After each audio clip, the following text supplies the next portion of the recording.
ایک دفعہ ایک شکاری نے جنگل سے ایک شیر کا بچہ پکڑا۔ بچہ بہت چھوٹا تھا اور اپنی ماں کا دودھ پیتا تھا۔ شکاری اسے اپنے گھر لے آیا۔ شکاری کے بچے ننھے شیر کو دیکھ کر بہت خوش ہوئے اور وہ اس سے کھیلنے لگے۔ کچھ دیر میں شیر کے بچے کو بھوک لگی۔ وہ اتنا چھوٹا تھا کہ کچھ کھانا نہیں جانتا تھا، بس دودھ ہی اس کی خوراک تھی۔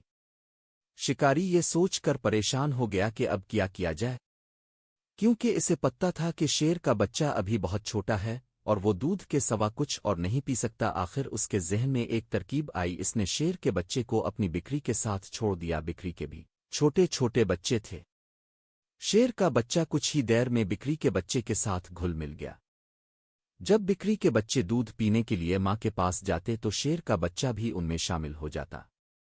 اس طرح شیر کا بچہ بکری کے بچوں کے ساتھ پلنے اور بڑھنے لگا۔ وہ آہستہ آہستہ انہی کے رنگ میں رنگ گیا۔ وہ دیکھنے میں تو شیر لگتا تھا، مگر اس کی تمام عادات اور خصلتیں بکری کے بچوں جیسی تھیں۔ اس طرح شیر کا بچہ بکری کے بچوں کے ساتھ ساتھ بڑا ہو گیا تھا، تو وہ شیر ہی مگر وہ باقی شیروں کی طرح بہادر نہیں بلکہ ڈرپوک تھا۔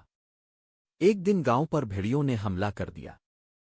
شکاری کا گھر چونکہ جنگل کے نزدیک تھا، اس لیے کچھ بھیڑیے شکاری کے گھر میں داخل ہو گئے۔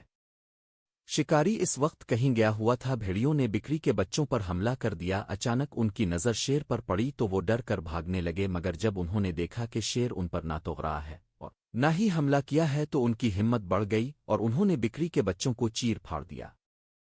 شیر کا بچہ اگرچہ ایک بڑا شیر بن چکا تھا، مگر اس میں شیروں جیسی صلاحیتیں نہ ہونے کے برابر تھیں۔ وہ کھڑا سب کچھ دیکھتا رہا اور ان کا مقابلہ نہ کر سکا۔ بھیڑیے حملہ کر کے واپس چلے گئے اور شیر وہیں کھڑا رہا۔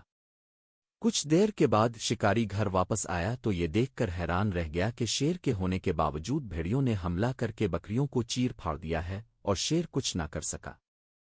اسے بے حد صدمہ ہوا۔ اس نے تو یہ سوچ کر شیر کے بچے کو بکری کے بچوں کے ساتھ چھوڑا تھا کہ وہ مصیبت میں ان کے کام آئے گا، مگر وہ یہ نہیں جانتا تھا کہ بکری کے ساتھ رہتے رہتے اس کی اپنی صلاحیتیں ختم ہو چکی تھیں۔ اگر وہ شیروں کے ساتھ جنگل میں رہتا تو پھر ان کی طرح شکار کرنے کا عادی ہوتا اور انہی کی طرح بہادر بھی ہوتا۔ شکاری نے سوچا کہ یہاں رہتے ہوئے تو یہ شیر بالکل بیکار ہے، کیونکہ یہ تو اس کے جانوروں کی رکھوالی حفاظت تک نہیں کر سکتا، اس لیے اس کا یہاں رہنے کا اب کوئی فائدہ ہی نہیں، تو کیوں نہ اسے جنگل میں ہی واپس چھوڑ دیا جائے تاکہ اپنے ساتھیوں کے ساتھ رہتے ہوئے اس میں بھی ان جیسی ہی بہادرانہ صفات پیدا ہو جائیں۔ یہ سوچتے ہی شکاری نے شیر کو اپنے ساتھ لیا اور اسے واپس جنگل میں چھوڑ آیا۔